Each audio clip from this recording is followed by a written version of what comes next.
In today's video, I will walk you through on how to change the cursor color, that's the pointer on your PC, the color of it, in easy steps.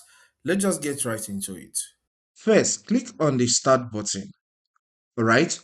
Once you are here, click inside the search area and type settings, alright?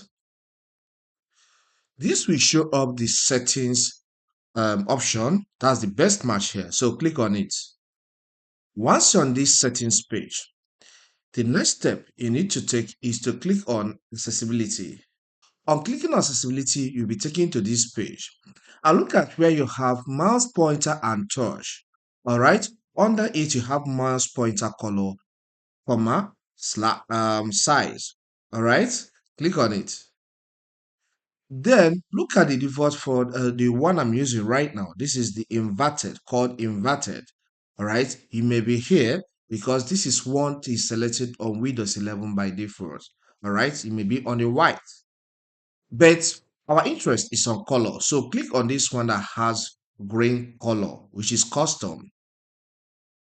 On clicking on that, you will see recommended colors here. All right, you have this color which is purple, you have green which is selected, immediately click on it, and you have yellow. So in this case, let's go with yellow. All right, and with this, the color of my cursor has changed to yellow.